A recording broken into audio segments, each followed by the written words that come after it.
Labas rytas, 10 kelionės diena prasideda. Papasakosiu, kur miegojau.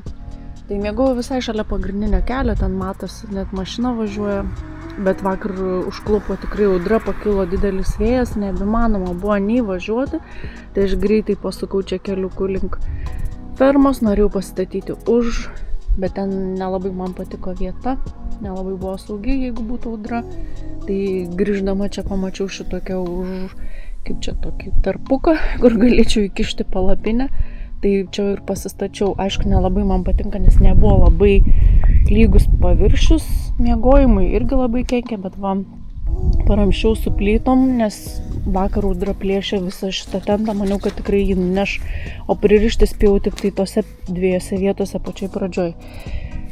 Bet viskas gerai, paskui greit viskas nustojo ir ramiai pailsėjom ir pradėsim 10 dienos minimą.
Visai netoli Varėnos.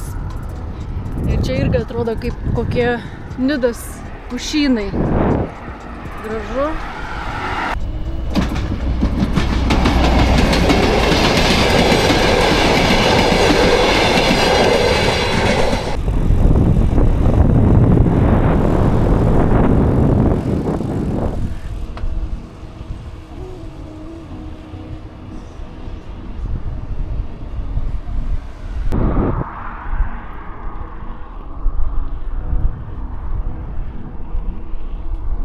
Dzūkija.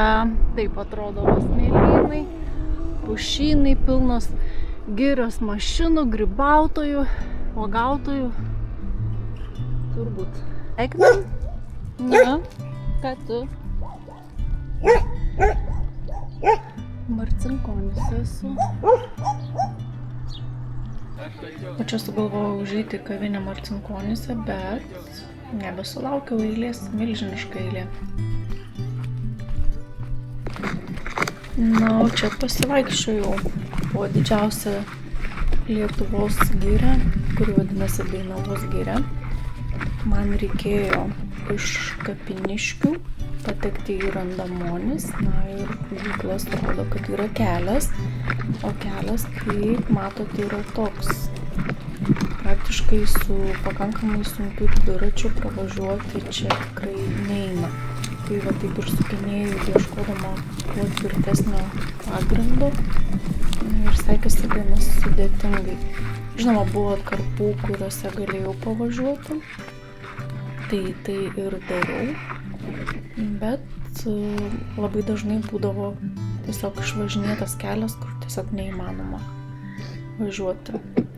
Buvo labai karšta, labai sunku.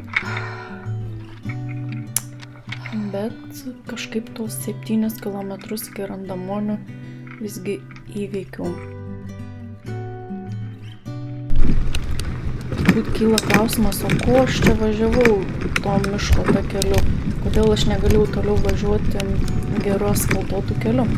O todėl, kad aš turėjau galimybę nemokamai praleisti vieną dieną sodyboje su spa procedūromis.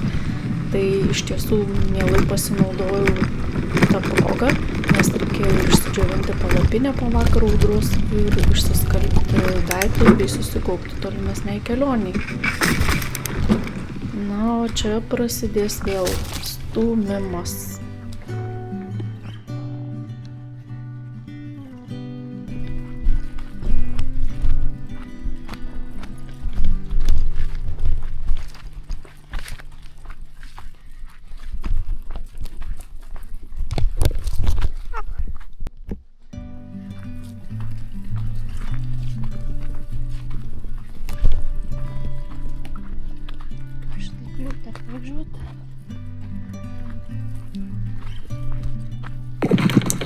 Jaučiu mintise, tai save labai keikiau.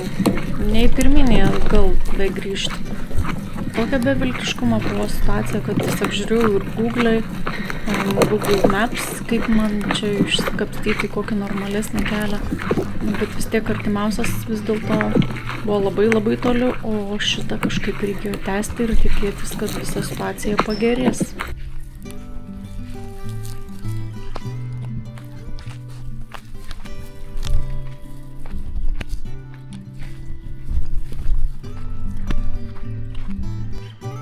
Čia jau situacija atrodė beviltiškai.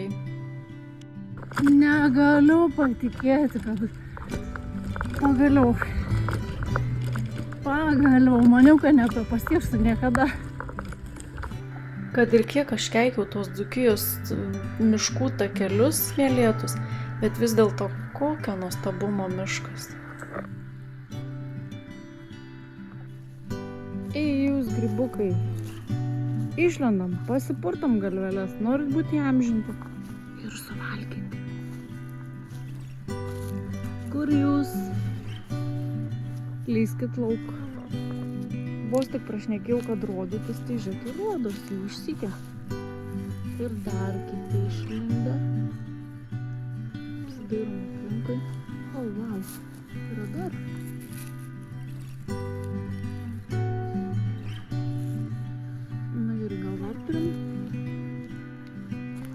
Nelabai. Nagi pasirodo greitai, vis tiek aš mes surasiu. Bent vieną reikia kažkaip tai parodyti, kad Dzūkijoje yra tų grybų. O, yra. Tadam! Voveruška.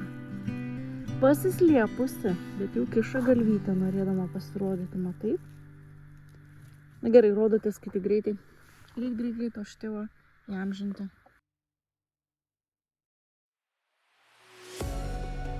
Vakarieniai prisigrybavau, o dar suradau ir deserto.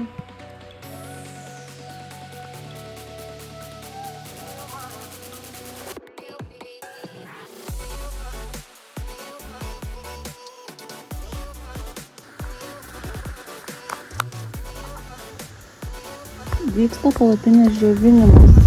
Visiškai šlapia. Nuo paskutinio lietaus, tai labai reikėjo tos dienos šildymas. Ne tik tai man, bet ir mano inventoriui visam. Dzūkijos miškuose galima pamatyti taip įpjaustytų medžių. Seniau iš jų rinkdavo sakus, padėdavo tokį piltuvėlį, beje, jų galima rasti ir nukritusių po medžiais.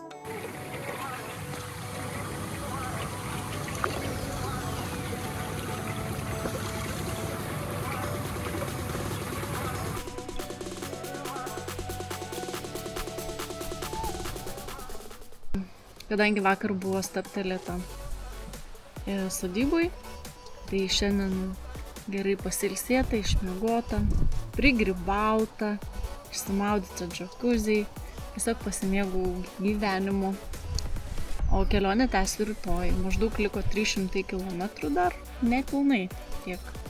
Tai po 3 dienų grįšiu jau į Šilalę. Žinau, kad orus nelabai kokius praneša, bet mes bijom orų. Aš bijau tik vorų.